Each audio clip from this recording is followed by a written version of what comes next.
We're 10 games in. Where do the Celtics stand? Who's due for a regression? Is it Grant Williams? Is it Derek White? And what happens to Derek White when Robert Williams comes back? Plus, defending is hard. In fact, about as hard as it's been in the modern era. And did Joe Mazzulla send a message to Marcus Smart that was received over the past 2 games? All of it right now on the Locked On Celtics podcast. Be ever ready. Recognize the city of champs. Boston, baby, we do what you can't. Locked on number 18, Tatum and Brown, J-team, step back. We gon' wet that and slay teams. Of course the Celtics, who else could it be? Screaming like KG with the Larry O.B. Karalis above average, assessing the team status. Best daily pod, no cap, salary matching. Clutch like Bird the DJ, keep John on replay. Prime time, dapping up the truth on the sideline. Raining J's, how it started, raising banners, how we finished. Locked on Celtics pod, home of the winners. B. Hey, welcome back to the Locked On Celtics podcast, right here on the Locked On Podcast Network, where it's your team every day. And I'm here for you every day with a free, fresh podcast that you can get whenever, wherever you get your podcast if you're subscribed. Also on YouTube. So thanks for making this your first listen every day. I'm John Karalis. I'm a former professional basketball player, cover the Celtics now for Boston Sports Journal, and I've written a book called The Boston Celtics All-Time All-Stars. Today's show brought to you by LinkedIn. LinkedIn Jobs helps you find qualified candidates you want to talk to faster. Post your job for free at linkedin.com/LockedOnNBA. All right. In the we'll get to in the second and third segments, we'll kind of like evaluate where we are. It's 10 games in. We're just gonna take a breath. We're gonna look at where the Celtics are at this point. But first, in this first segment, let's bring in our buddy Tom Westerholm to kind of just wrap up this game against Memphis. Tom, how you feeling today? Flu game _ boys. Let's get this thing. Right. That's right. Tom playing hurt, playing hurt. We're gonna get through this, and so let's just dive into it. What was your obviously Jayson Tatum, Marcus Smart, big stories from that Memphis game? Did you have anything that under the radar that you thought, like besides those two guys having awesome games, that stuck out for you? Yeah, I mean, I thought it was interesting. Just kind of watching Jaylen Brown's game, I thought he was really, really bad for 3 quarters. Just had a really tough game. And I thought he kind of had like a couple of nice moments in the fourth quarter that kind of turned things around for him a little bit. I thought that was nice. And then I thought the other really interesting thing was watching the way that the Celtics, I've been talking about Grant Williams being in the starting lineup, on a couple of different podcasts now. And he comes in, literally doesn't take a field goal attempt, just looks completely different in the starting lineup. But, he still brought something. And I thought it was interesting, putting Derek White on the bench. You brought it up on Twitter. That's probably going to be happening in the somewhat near future when somebody comes back here. So I thought it was interesting to get a look at that. I mean, the bench unit, remaining just an absolute wagon for when it gets a chance to play. Kind of even with guys in and out of that group was interesting as well. But to me, aside from Tatum, Ja, that show, just awesome basketball. Love. Awesome. The league is in the NBA is very lucky because as the superstars phase out, like the superstars who really drove the ratings, as those guys phase out, there are guys who are just ready to go, to step right into those mantles. So it's kind of funny because we always look at these, oh my God, these guys are leaving. What's going to happen to the league? There's always somebody ready. There's always somebody there. And, maybe some generations are not quite as good, but there's always somebody waiting there. I didn't hear this before I did the podcast, but John Morant saying that Tatum, he's trying to talk Tatum out of hitting the free throw. He's like, no, I got to go back home and put Deuce to sleep, is a really funny line for 2 reasons. 1, just objectively funny. 2, that Deuce was still up at that point, and I fully believe that Deuce is still awake at that point. Deuce is already on the NBA schedule. He does not sleep until like 2 a.m, and I'm sure that Jayson is just paying for special school, special tutor, special whatever, that he doesn't have to wake up to go to preschool or anything like that. He's getting superstar rich person education, so he's good. It will be interesting to see next year because if I'm not mistaken, I believe Deuce is 4. So next year is kindergarten. So Ooh. there's Yeah, I don't know. you're gonna We'll have see. to make some choices there. But yeah, Ooh. Hmm. yeah. Maybe big long afternoon naps. I don't know. Maybe big long afternoon naps. Maybe weekend games. I don't know. We'll Yeah. see. I'm I don't know, man. I'm gonna miss if that's the case. I'm gonna miss Deuce every first quarter. You can count on a couple of things. Generally, Jaylen Brown going off and Deuce on the sidelines just crushing a bag of popcorn. He's just absolutely the whole bag, and he's a growing boy. So, well, and it's just it's such a pros pro parent veteran move. If you bring a kid to a sporting event, like they're not going to be interested in the sporting event. They are going to be interested in the snacks. You yeah, pump them full. I brought Rafi to 3-4 minor league baseball games this season, yeah, and I mean, look, he had fun and he wants to go back and he's excited for next year when minor league baseball comes back. But it's and he says it's for the baseball, but I know what it's for. It's for the Dippin' Dots, yeah, which yeah. come in the super snazzy Little helmet. helmet. Yeah, you Yeah, like. I mean, it's a pro move. You I'm gotta pump them full of calories. I'm almost 50, and I still kind of go for the helmet. So Yeah, I get yeah, it. The Dippin' Dots helmet. yeah. Here's a question for you. Derek White has started out so hot and is playing extraordinarily well. Do you think there's any regression when he moves to the bench that he can't step in and just get his shot right away? Do you think when Rob comes back, I'm thinking that Rob comes back and uh, White goes to the bench, and now you can kind of limit Tatum and Brown's minutes a little bit more because now you have White coming off the bench to kind of help alleviate some of the minutes, and you trust him a lot right now. But I wonder if there's hey, D White is getting his touches early. He's getting into the flow of the game, and he's just feeling comfortable versus coming in at the whatever 5-6 minute mark and joining the game midstream. And does he have enough time to stay high, shooting over 40% from three? So does he continue to have that when he goes to the bench? I think it's worth exploring. I think that the Celtics are going to be able to explore a bunch of different options there. Maybe it's worth leaving Derek White in the starting lineup and moving Al Horford to the bench. It's worth looking at, man. Like you're talking about limiting minutes. Nobody needs their minutes limited more than Al Horford because you saw what it looked like when he was on the second night of a back to back, when he had taken a game off Yeah. after sitting the second night of a back to back. He was so fresh. Yep. 2 nights ago when people are hearing this, like I mean, he looked amazing. And I mean, you're talking about buying minutes for Tatum and Jaylen, not for nothing. Give Sam Hauser more minutes. Like Yeah. this Yeah. dude Yeah. is shooting some ungodly percentage from 3-point range. It's not gonna especially during the regular season. I mean, he's like the level to which he is a positive right now in on-off lineups is absolutely absurd. He's proving that he's worth a shot in some of these starting lineups. I think if the Celtics want to keep Derek White productive and playing well, and and the way to do that is to keep him in the starting lineup, give it a shot. There's a million different looks that they can play with right now. Where Sam Hauser, 54.5% from three. Yeah. I did some, I wrote a story yesterday for Boston.com that took a look at kind of the bench numbers, which are just obscene.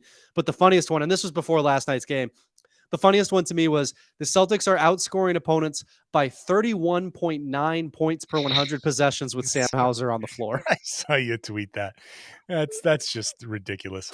Sam Hauser was so cleaning the glass when they do their on off, they do it two different ways, right? They have it like you can sort it by lineup, but then they Yeah. also have it the guy as opposed to his teammates. And Sam Hauser was like such a positive that as opposed to all of his teammates, only he and I believe Grant Williams were like positive compared to the rest of the teammates. Everybody else was a negative, like Jayson Tatum, like everybody else. Sam Hauser was just like lapping That's the crazy. field. So That's yeah, crazy.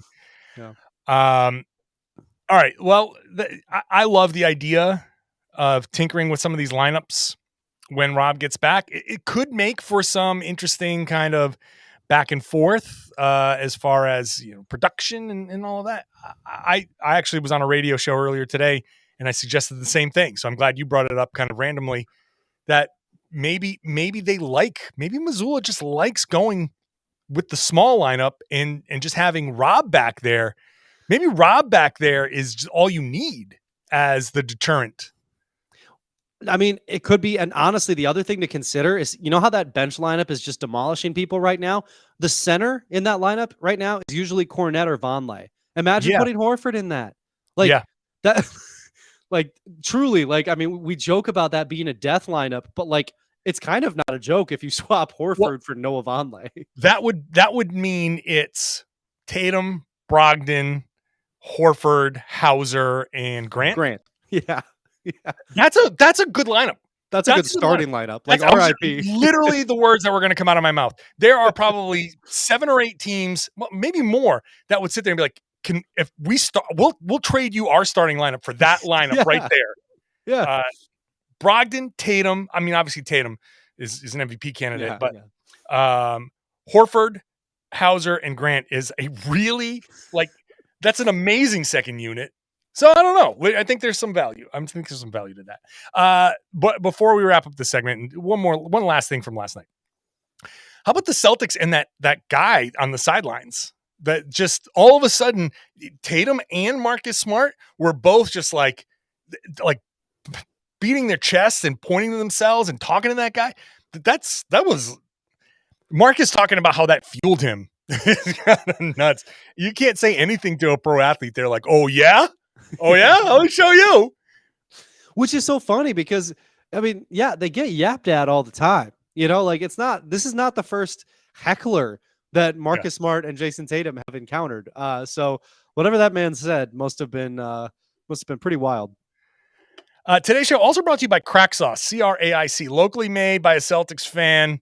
It's a big flavor, built different, hot sauce built different. If you haven't tried it, you should check it out, cracksauce.com. If you want to try it without buying it, go to the Black Rose before a Celtics game, and they have it there. Trust me. If you like hot sauce, you're going to love this stuff. You're going to be putting it on everything. All right, up next, we're going to get into some of the different things that we're seeing after 10 games. This is a nice night off in the NBA. Everybody's off. This is a nice round number. We love round numbers. So 10 games, after 10 games, where do the Celtics stand? We'll look at that in just a second. First, LinkedIn jobs. I come from a family that started small businesses. I lived in small businesses growing up. And I know how hard it is to hire and how important it is to have a great pool of candidates, not just finding the right one person. Obviously, you want to do that, but having that right pool of candidates so you can kind of sift through and pick, just like a team in the preseason, trying to whittle down and make cuts to get the right team. LinkedIn Jobs can help you find the right people for your team faster and for free. Very simple, a few clicks, you're going to get your job posted. Then you add your job in your purple hiring frame to your LinkedIn profile. That spreads the word. Now you start to make your cuts. Simple tools like screening questions make it easy to focus on candidates with the right skills and experience so you can quickly prioritize who you'd like to interview and hire. This is why small businesses rate LinkedIn Jobs #1 in delivering quality hires versus leading competitors. LinkedIn Jobs helps you find qualified candidates you want to talk to faster. Post your job for free at linkedin.com/LockedOnNBA. That's linkedin.com/LockedOnNBA. Post your job for free. Terms and conditions apply. Hey, thanks for making Locked On Celtics your first listen every day. Make Locked On NBA your second listen every day. I just recorded the Locked On NBA podcast with Jake Madison of Locked On Pelicans. We're doing there what we're doing here. We're taking stock of the NBA after 10 games, our surprises, the things that we like, things that we don't like. You're going to love what I say about the Sixers. I'm sure you are. So go check it out. Locked On NBA, wherever you got this podcast, that podcast exists as well. Also on YouTube.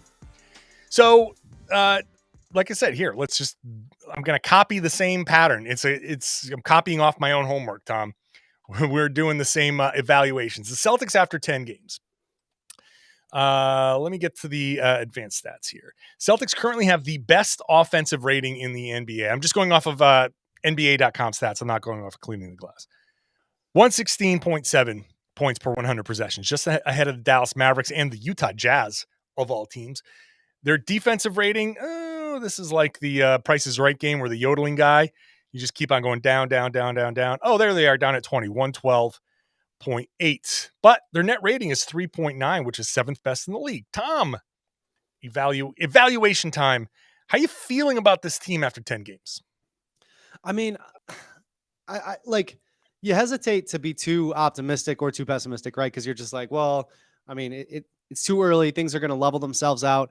I mean, I think there's a way to talk yourself into being really, really optimistic about the Celtics, because if you look up and really optimistic, like, because I know everybody kind of came into, extraordinarily optimistic. right? Like, everybody kind of came into the season like, well, these guys are contenders, and like, that is optimistic. That's optimism, right? There's another level that you can hit if you really like kind of squint and look at them, because like, you look up and down this roster. So the offense is obviously excellent. I mean, like we've talked about it a million times. Jayson Tatum looks like an MVP candidate, all this stuff. The bench is just demolishing people. The defense, like, the Celtics still have all of these excellent individual defenders who are still kind of learning how to play together. Joe Mazzulla, I mean, defense is objectively more difficult, right? It's just like, it is hard to play NBA defense. It is hard to get everybody on a string, to get everybody working together. And the Celtics have a lot of guys who individually are excellent on that end. We're seeing Jayson Tatum, kind of turn himself into this like sort of unicorn defender. I don't think Jaylen Brown has, like, I mean, he hasn't always been like the best defender, especially kind of off the ball. I feel like there's another level of kind of concentration or whatever it is that he can get to. Marcus Smart, we haven't seen full Marcus Smart yet. Robert Williams isn't even back in the lineup. I mean, I just think there is a, like, I think there is a much, much higher kind of floor for this defense than we've seen so far. I mean, maybe this is the floor, right? Maybe this is where they're going to be all year. I don't know.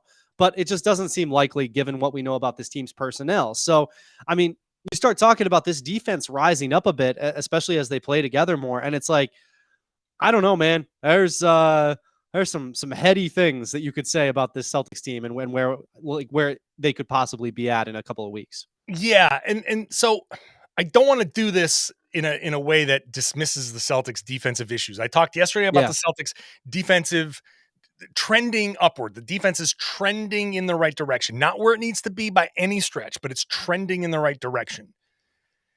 But you said something here, and as you made that point, I said, you know what, this is a good point. Defense is hard, and the Celtics defensive rating is still 20th in the league, and it's 112.8. That's not good. But at the top of the league, we want to keep it in perspective.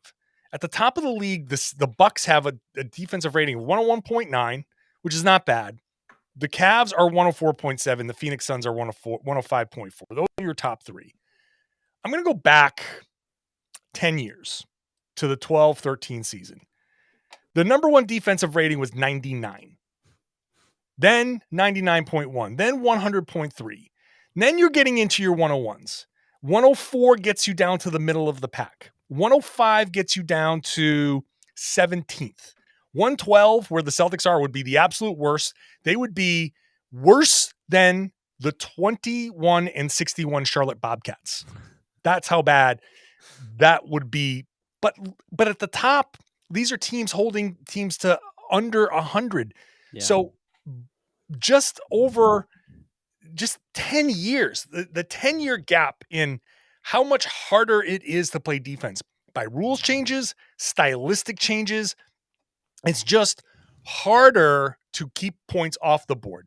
And you look at what's happening with the league this year. The take foul going away is, I think, pretty impactful. Not just because, I can't foul this guy, and that's leading to more break opportunities. I think teams have adjusted to it to say, we can't get fouled in transition anymore. So push it more. Right. Play a faster pace. Yep. Teams are pushing the ball more this year. So you have the initial effect of the rule not being there being, well, teams are those plays that we're seeing in games, those are leading to more fast breaks. But then on top of that, there's the layer of teams are pushing it more because they know that there isn't going to be a take foul. So I think points are just way up. And then on top of that, when you push it in transition, what's happening? It leads to the absolute three things that everybody wants. Obviously, the transition layup, fouls in transition get you to the line, and everybody's so focused on the guy driving and pushing the ball that it's either one pass to the corner or a pass to the corner, and the one guy who's got his head on straight gets out there, and then it's a swing to the trailer who just takes either a rhythm dribble or just nice, Tom, you're a shooter. Getting that ball with that 1-2 step. Do you ever miss when you get that ball with that 1-2 step? I mean, not often, and I'll tell you, I never miss with the rhythm dribble. Like they're both just. Can we talk about the rhythm dribble? Oh God! Just a side note: every time a player gets that pass and turns around, it's like, you've seen it. Everybody has seen it. So wide open that the player stops. He's getting into his rhythm and he stops, and then he resets himself. Take the rhythm dribble. I agree. Set your feet and shoot the ball. Every time I'm like, take that one dribble and get into a natural motion. You'll hit many more of those shots. You know who we see do that sometimes is James Harden. Sometimes when he you see him just kind of take that little, and it almost looks like he's taunting the defense, and maybe he is, but at the same time, I just think it's like, yeah, man, it's like 100%. It's perfect. Yeah. Anytime anything is throwing you off, even if there's nobody within 5 feet of you, I'm a big proponent. Take that rhythm dribble. Spin it to yourself like you're in the gym by yourself. Yeah, right. Something to get you into that natural flow. But anyway, this is why I think offense is so far up. I mean, the top offensive ratings. Top offensive rating, it was 111.4 10 years ago. Okay. Top offensive rating, 116.7. That 111.4 is right now at 16th. Yeah. So offense is way, way up. And yeah, obviously if defense is way down, the inverse would be true. But it's just the league. So when we're talking about the Celtics defense, yes, it is not great, but also it's much, much harder to defend in today's NBA. We'll continue our evaluation of this in just a second.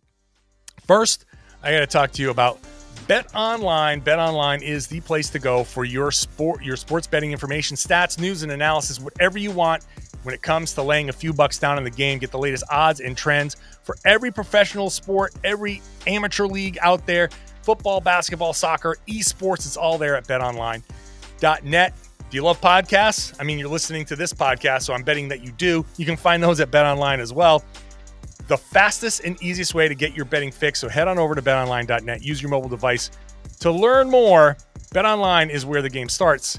Please gamble responsibly. I told you before about crack sauce. Let me tell you a little bit more about crack sauce, which is packed with big flavor. I'm a big guy. I'm a big eater. I love big flavor, and crack sauce is just built differently. First of all, made in Lowell, Massachusetts, made by a Celtics fan. So you're supporting local business and a fellow Celtics fan. This isn't just hot sauce. This is 10 to 20 local ingredients that brings flavor to every meal that you use. You cook with this. It's an ingredient. You put it on top of food. It gives it much more flavor. And you can get it for 10% off at crack.com. C-R-A-I-C, crack.com. Like I said, you can head over to the Black Rose if you want to try some before a game. You want to get dinner before a Celtics game? Go to the Black Rose, get some crack sauce, try it. I'm telling you, as soon as you have some, you're going to love it. You're going to want to buy it. It's at CRAIC, cracksauce.com, 10% off ordering on the website. Expand your palate, elevate your food. Crack sauce is built different. And when you're done with this podcast, head on over to the Locked On Sports Today podcast. All the games that matter across all sports, the biggest stories. You're not going to get any sort of coverage like this. When you go to the water cooler in the morning, you're going to sound like an expert because you're going to be hearing stuff from the local experts that only Locked On can provide. Locked On Sports Today, wherever you get your podcasts. All right, so Tom, it's pretty clear. Celtics defense needs work. Celtics offense is great. When you look at the Celtics splits, it's very, very obvious what happens in wins and in losses. You don't have to dig very deeply. In losses, they're shooting 42.5%. In wins, 50.2%. In losses, 34.4% from three, 40.6% in the wins. And they're taking the same amount of 3-pointers. They're taking 40 per game. And everything else is pretty stable. A couple more rebounds here, but nothing jumps off the page quite like their shooting is the thing that gets them to wins and losses. So is this a case, do you think, like they're 7-3?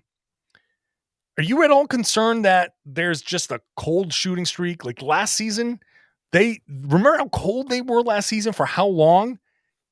Can that happen again? I mean, of course it can, and that's one of the reasons why it's so critical to fix your defense, right? Because it's just like a truism in the NBA that if you have a good defense, you are in every game, right? Like that's like it's just a basketball fact. If you have a good defense, you have a shot, because if you're shutting the other team down and you get hot for a quarter or for a 5-minute stretch, you're right back in a game. So I mean, I think that is the really important thing. Look, like Jayson Tatum has been an MVP candidate to start the season, and that's great because that's one of the things that we said, right? Like he needed to start the season as hot as he usually ends it, and we're seeing him kind of be this, getting to the free throw line, which does kind of insulate him from some of those cold stretches. But Tatum is a streaky guy, and the Celtics, or at least he has been in the past, and the Celtics do kind of go as Jayson Tatum goes. So yeah, I mean, I think of course it's possible. And I think that's again, that's where the defense needs to come in, because I mean, especially when you get to the postseason, you go cold for a 2-game stretch, you lose 2 games, and all of a sudden it's I mean, you could be in real trouble or eliminated completely. Like you can't really afford that. So, I mean, look, yeah, these are discussions that I'm sure the Celtics are having. It's not like they're sitting there like, oh man, this is perfect. We're going to ride our offense all the way. No, I mean, Guys, they know. did you hear the Locked On Celtics podcast? I think we might have to fix our defense. I think, yeah, it's crazy. It's crazy. But yeah, no, so I mean, they got to do that. If they do that, no problems. But yeah, I mean, I think you can certainly be encouraged by the Celtics offense so far, but I think when you talk about the need to fix their defense, that's the number one reason. It's just like sometimes the shots aren't falling, even for good shooters. I'll put you on the spot here. I know you love to hear that. What player is due the most for a regression to the mean? Which one of these guys is maybe overperforming a little bit? And if we do this again 10 games from now, we're like, okay, this is coming back down to earth a little bit. So it's going to sound kind of funny based on, everything that I've said about him so far, and how much I've been talking him up as a potential starter and everything. It's probably got to be Grant Williams, right? Like Grant is shooting 53.8% from 3-point range. He was also shooting 53.8% from 3-point range going into last night's game. Didn't change at all because he was 0 for 0 from the field. So that number, I was ready for that one. But I think it's probably Grant a little bit. I mean, he's showing us a lot of new things to his game, which is great and everything, but I don't think part of that is him being a 50+% 3-point shooter. I think we'll probably see a little bit of a regression from him. Other guys, I mean, Derek White is an interesting one because this is like what the Celtics were hoping for from him, right? They were hoping that he would be a much better shooter in their system with all that extra space and all that, like all of the space that's created by Tatum and Jaylen. But I think Grant's probably the most likely candidate to me. Yeah, that makes sense. I mean, yeah, when you're shooting 53.8%, there is going to be a something that comes down a little bit. I guess that makes the most sense, right? Like he's the guy. Here's an interesting little stat. I didn't realize this stat. He has taken just 26 3-pointers. So he's 14 for 26. Sam Hauser has taken 33 3-pointers. Yeah. Hauser's played 129 minutes. And Grant Williams has played 241 minutes. So Hauser is getting these shots up. He's taken as many 3-pointers as Derek White has. Are you surprised by that number? Yeah, I think it's too low. He needs to be getting more threes up. But he's like right there. Like Horford has taken 37, Brogdon has taken 36, and Hauser's taken 33. I think I'm gonna channel a lot of the Celtics fans who are watching and listening right now and say, hey, let's flip Marcus Smart and Sam Hauser. Smart's taken 56. Let's have 33 for Marcus Smart and 56 for Sam Hauser. That's a better number. That is. I mean, I will say that anybody who's yelling about Marcus Smart after the last 2 games, I like the noise has died down a little bit on Smart after the last 2 games, I feel like. I have a question for you. Ooh. The Chicago game, at the end, the Celtics, Joe Mazzulla sat Marcus Smart for a good portion of the stretch. Now, he did get in at the last minute and a half or so, but it was very noticeable that Smart was not part of that stretch run against Chicago. And the Celtics won the game. Then, against New York and Memphis, Marcus comes out and plays, for Marcus, basically perfect basketball. Do you think that there's a correlation where Joe Mazzulla said, Marcus isn't playing, making the best decisions in the Chicago game, which he wasn't. It was not. Do you think Mazzulla, by sitting him for most of that stretch and signaling, hey, look, man, we got Malcolm Brogdon, we got Derek White, and just to give myself an aside here, if any one of those other guys is not playing well, they can sit as well. You know, Malcolm doesn't have to finish if he's not playing well. You can play Smart and White down the stretch, or Derek can sit as well. But the signal is, you know, Marcus, you're the longest tenured guy, and yeah, you're the starting point guard, but we got guys that can do this job. If you're just having an off night, we got no problem sitting you and putting the guys who are playing better team basketball out there. And then after that little message, he all of a sudden whips off 23 assists, 3 turnovers, and is playing the best basketball of the season. 3 things about Marcus Smart make that the perfect move by Joe Mazzulla. 1, he's an adult now. You know, he is a professional basketball player who has been in the league for a long time, and he understands that, like, you know, like if your coach is trying to send you a message, you know, if you respect the coach, there's probably reason to listen to it. I think that is true of Marcus Smart. Number 2, Smart is a guy who does take things personally, who may have taken that personally and maybe playing well a little bit sarcastically. Like, I do think Smart does that sometimes, where he, like, you know, the sarcastic, awesome game. You know what I'm saying? I love that concept. Like, he kind of will just be like, okay, you want me to pass? Here's 12 assists. And Joe Mazzulla's like, oh no, you showed me. Oh yeah, Marcus, how could you? I can't believe you showed me up like that with 12 assists, 2 turnovers. 23 assists in 2 games, man. You got me. And then number 3, Marcus Smart is signed for the long term, so like you can just do whatever you want. Like, yeah, no, that's true. Yeah, that's true. Like, what are you gonna do, man? You mad? Sucks. So like, get over it. Start the next game. Let's go. It's kind of perfect. Like, it lets Marcus, you know, kind of sends a little message. Again, I think Marcus is adult enough to understand the message. I think he's competitive enough to take it kind of personally and be mad about it. And I think Mazzulla correctly identifies that, like, yeah, I got all the space in the world to send a message if I need to.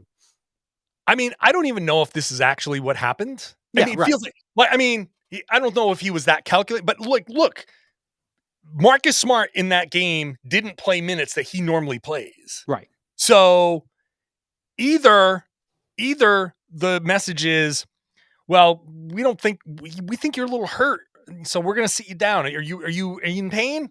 No problem. Just have a seat. Right. And like, you know, or I don't know. And that could be it too, because Marcus is a little banged up. So maybe he just needed a little, like, maybe he just needed to not play 35 minutes in a game. Yeah, could simply be that. But one way or the other, that happened. You know, I don't know if this is as simple as 2 + 2 = 4. Right. But it's a hell of a coincidence if that's the case. So, look, you're 100% right. All the 3 points that you made are 100% right. So we'll see. We'll see. Look, quickly, anything else when you sit there and you say, well, evaluating the Celtics, anything Joe Mazzulla that sticks out? I mean, maybe this one thing here could be a thing that just is a point in Mazzulla's favor, is like, hey, he's got the sack to sit a key player, defensive player of the year in crunch time minutes. Yeah, I mean, I think the as far as Mazzulla goes, like they've won 3 in a row, and like just getting up to like 7-3, just it's such a big difference from kind of hovering around 500. Yeah, Like yeah, if they yeah. were, it just feels different, feels better, feels like they're catching a rhythm. I think all that stuff is really good.